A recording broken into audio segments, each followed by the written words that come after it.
My guess is that if you're producing a podcast as part of your content marketing for your business, at least part of the reason is that you knew you needed to create some type of long form, nurturing, relationship building content for the business. And you had to look at YouTube and you thought, it looks too time intensive, maybe too expensive to hire an editor and a producer and all of these other things that you need to compete on YouTube today. And maybe you looked at writing a newsletter or a blog and you thought, I'm just not a great writer. And so you ended up settling into podcasting. Now, podcasting is a fantastic medium. I've been working in the medium for over 8 years now, and I love podcasting to death.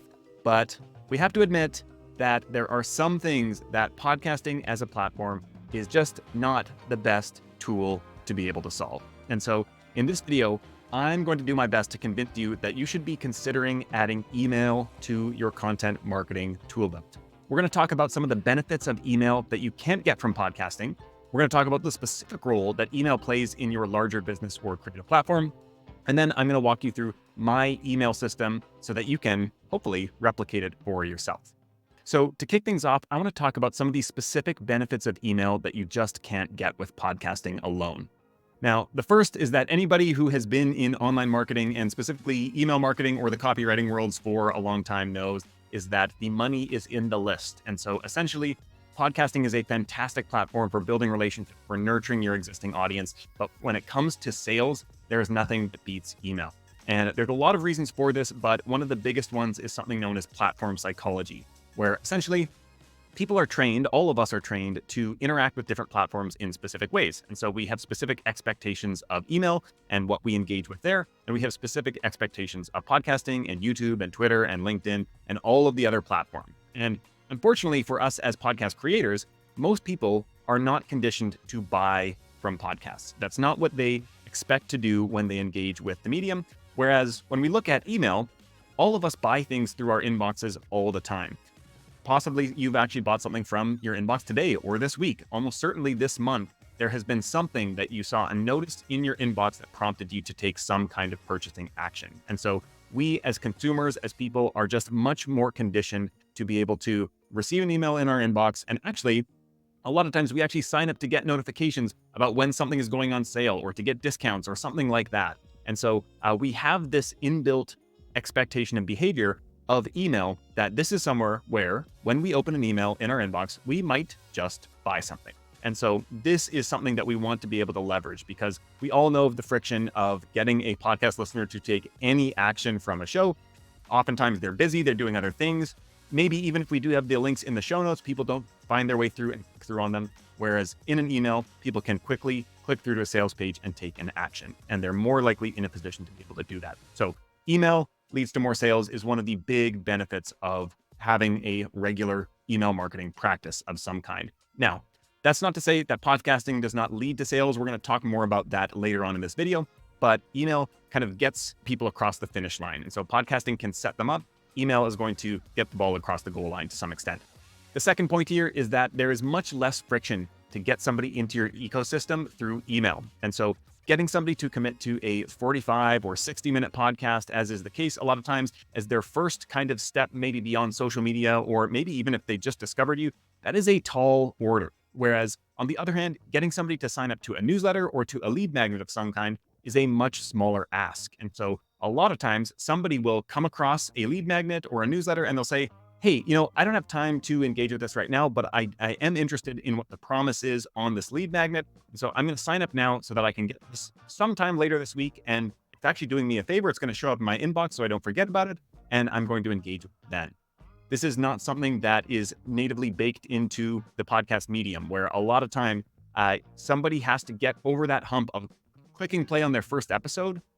This is a huge part of the challenge of podcast marketing, is getting somebody to click play for that first time. And there is so much friction. It is such a big ask to have ask somebody to dedicate that time. They probably already have a list of 10 episodes in their feed perhaps that they want to listen to. So we need to kind of jump our way to the top of that list, which is just incredibly hard to do.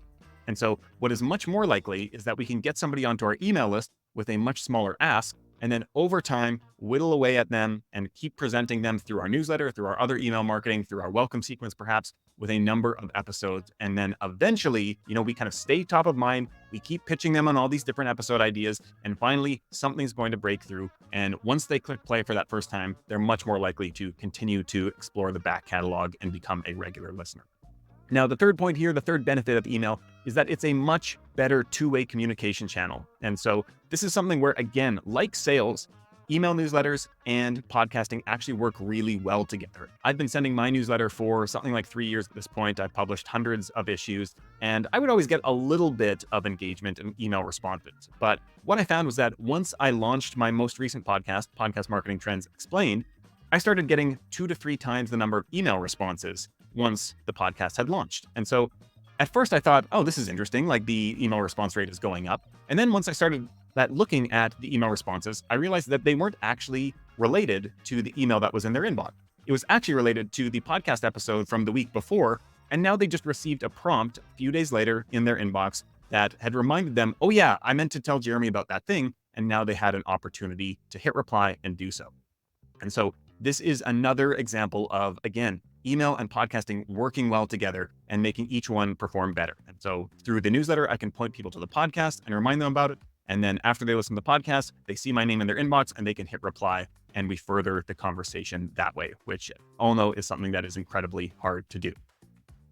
Now, assuming that I'm starting to win you over and you're maybe considering adding email to a regular part of your content strategy, the next thing we need to talk about is the specific role that email occupies in your creator ecosystem. And so you might have a number of different content platforms. You probably already got the podcast. You're probably active at least one place on social media. Now adding email into all of that. One of the questions is, where should I be pointing people to? If I guest on another podcast or in my links on social media, where am I driving people to? Is it to the podcast? Is it to the newsletter? Is it to a lead magnet?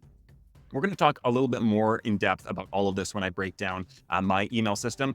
But first, I'm going to go over some basics here, which is essentially, in my view, all roads should lead back to email. And so all of your links on social media, whenever you're guesting on a podcast, essentially whenever you're getting in front of people, based on that reason that email has lower friction to get somebody involved, I might mention the podcast, but as my direct call to action, I'm probably going to either the newsletter or to a lead magnet that is aligned with whatever the audience is that I am presenting to. And so this is what I recommend for most people, is that go with the path of lowest friction, and usually that's going to be email. And the other reason is that once people are on the list, we can do a couple of things with that we can't really do through podcasting. And so specifically, we can guide the experience much more intentionally. And so we can curate a welcome sequence. Again, we're going to look at this in a minute, that gives them a crash course on who we are and what we do as it relates to them. And so we can get across a lot of our key messages and basically ensure that everybody who comes into our ecosystem, as long as they are opening their emails, they're actually going to know everything they need to know about how we and what we do are relevant to them.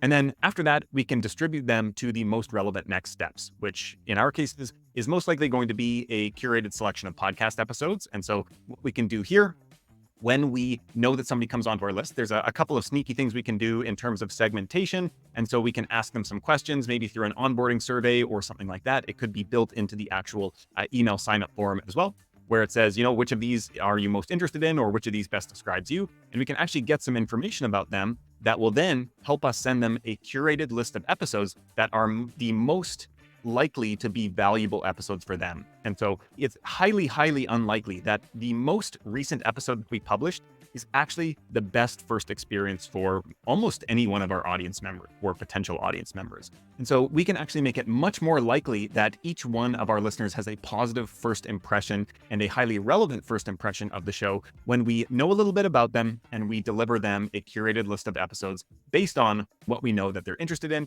and maybe some of those problems or desires that they have. And, failing that, if we're not able to gain any of that segmentation data from the onboarding experience, we can always just present them with what we believe to be our most relevant first episodes for our typical audience member. And so this is some of what we're able to do when we get people on to email as one of their first interactions with us. And the other thing that we'll talk about here too, and in more depth in a second when it comes to walking through my email system, is for podcast listeners who discover the podcast first and then go on to the email list, we actually then get another chance where, somebody listens to the podcast, they might have listened to our most recent 10 episodes. but they might not know all of our key messages related to our business or our show or everything else that it is that we do through our business or creative platform.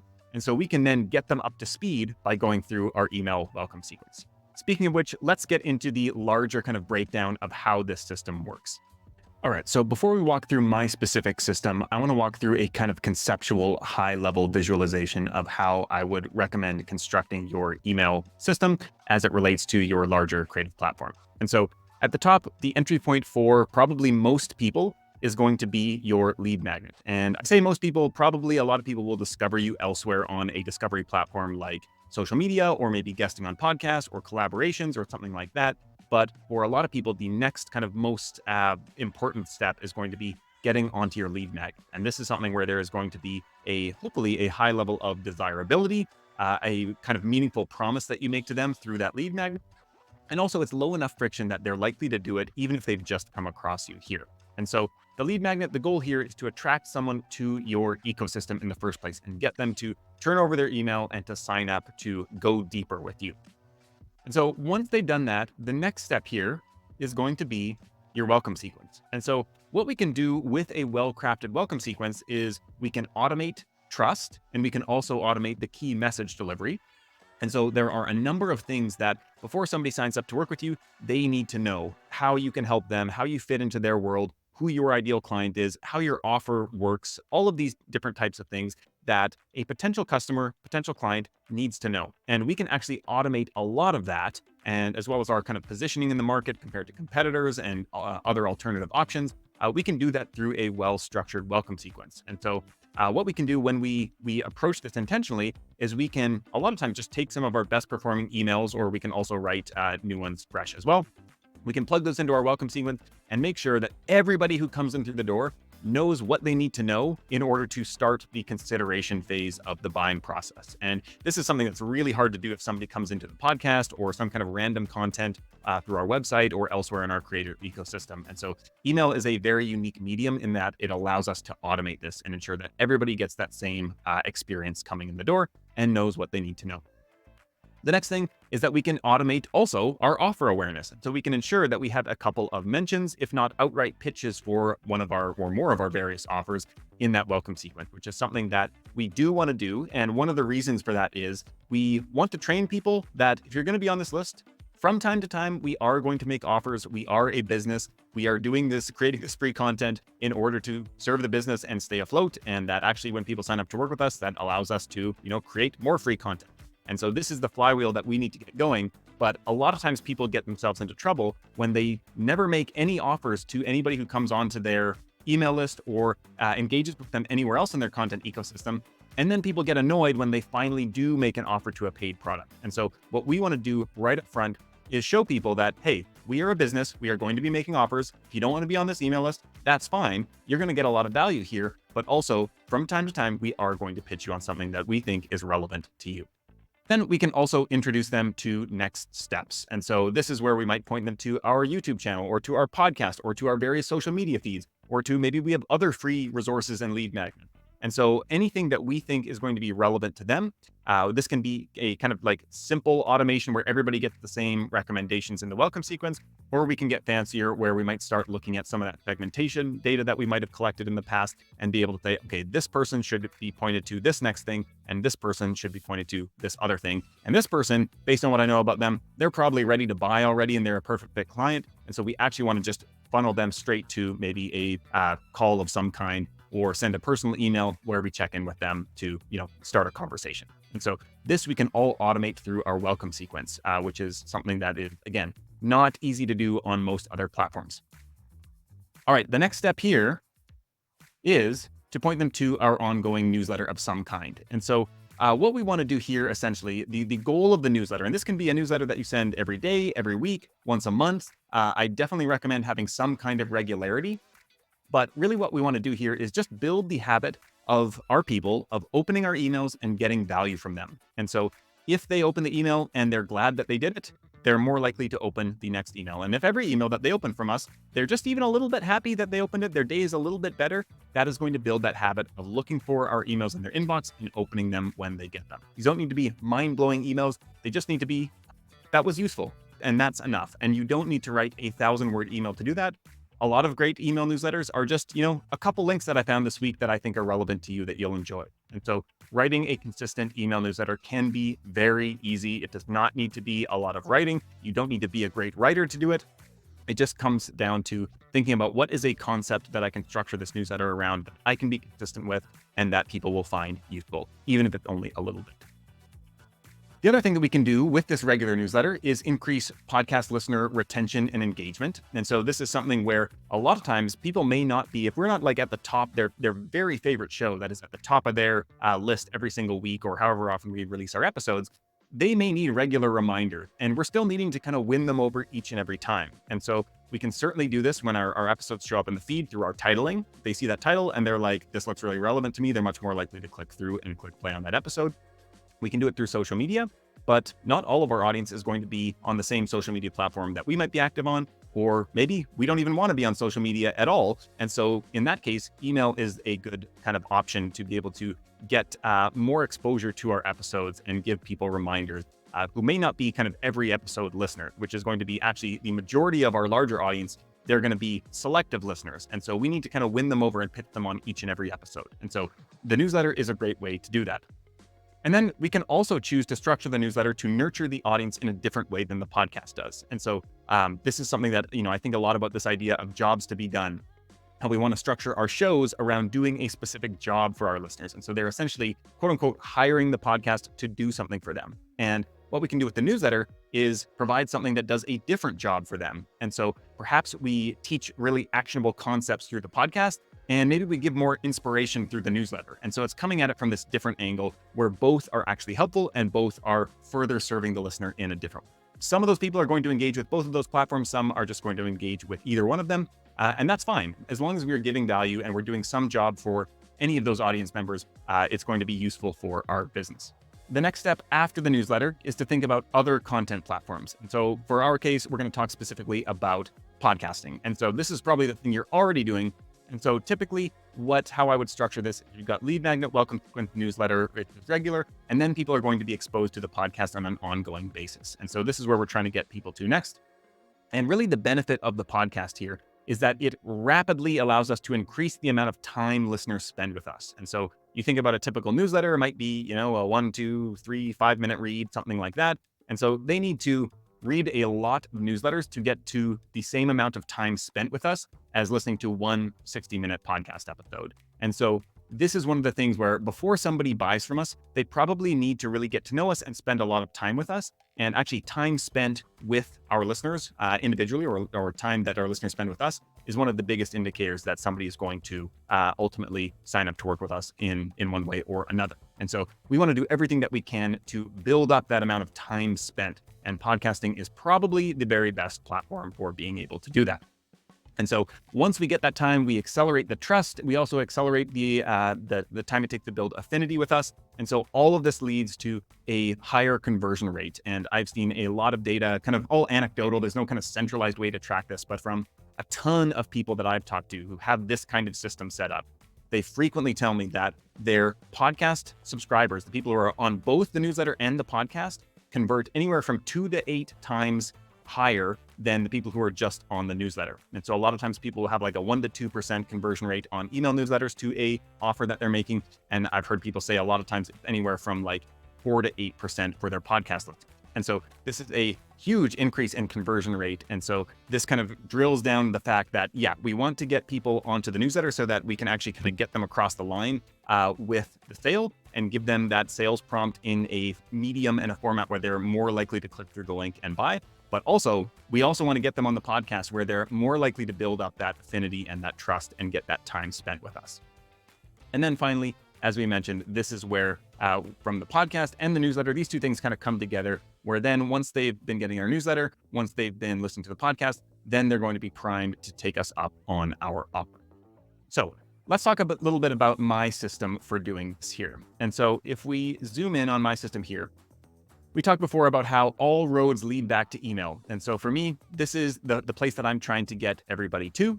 And the way I've set up my email system is that the newsletter, the Scrappy Podcasting newsletter, in and of itself acts as its own lead magnet to some extent. And so we have that over here, where this essentially is a strong enough lead magnet that the newsletter is structured in a way that it should be desirable to my intended audience, that they would want to get this without any kind of, freebie or bribe or anything like that. It's just, you want to get the information that's in the newsletter. And so this is, I think, a great way to structure a newsletter if you are inclined to write something that is going to be useful in that way.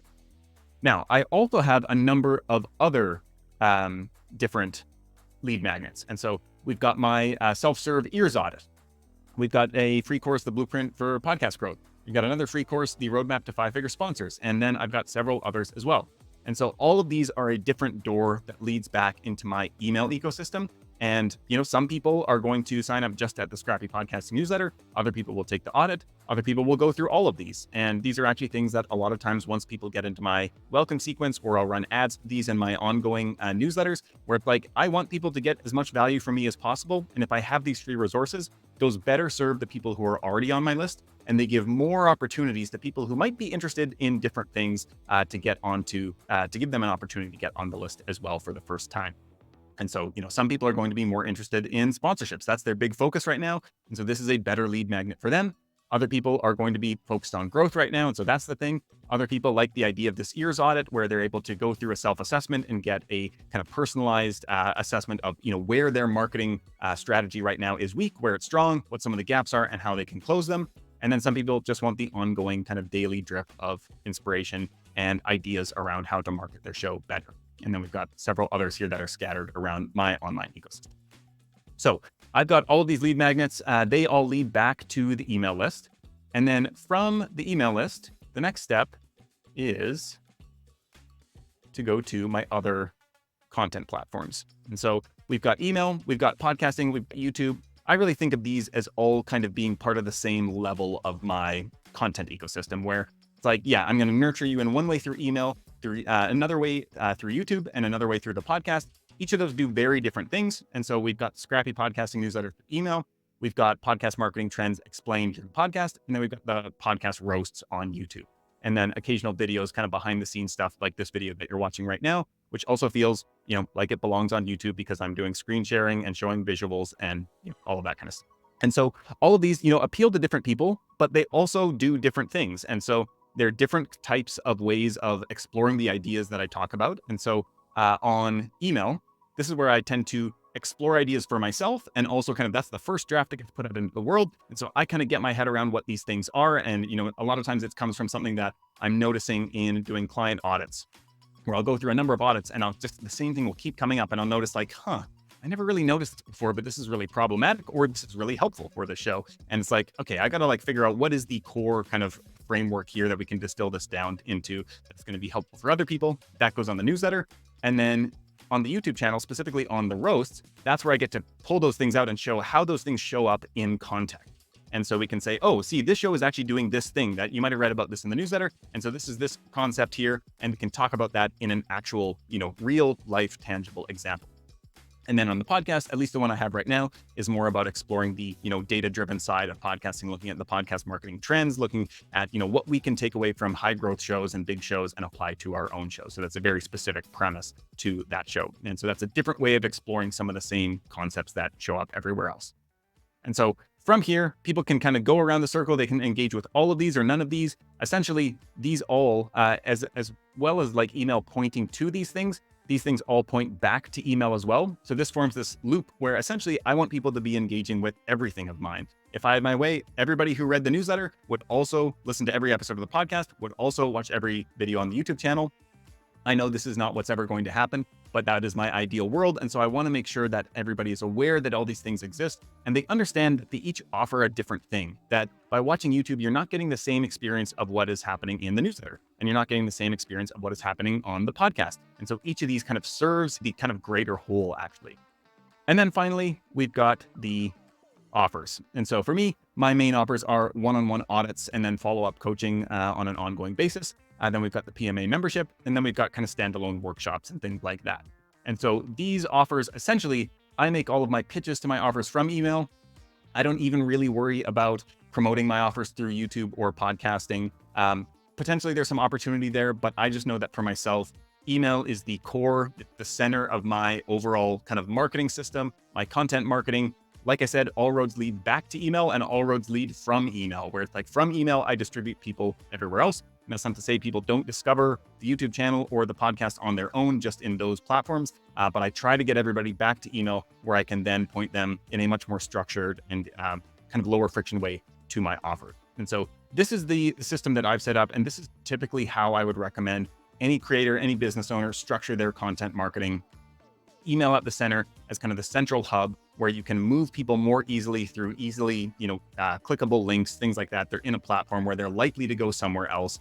We all know how hard it is to get people off of social media into a podcast or to do anything else off a social platform. And then also vice versa, once they're in a podcast, it's impossibly hard to get them to go take some other action from there. Whereas with email, there's much lower friction to get them to do anything else that we want them to do, and also much lower friction to get them in the first place. So I hope that this has been helpful going through my email marketing ecosystem. Let me know which of these pieces you have in place already. If you had any light bulb moments or ahas on something that you could implement to make your email marketing system much better, or maybe how this has helped you think that like, oh, maybe email isn't actually as scary as I thought it was in the first place, please let me know in the comments, and I will be back with more tutorials real soon.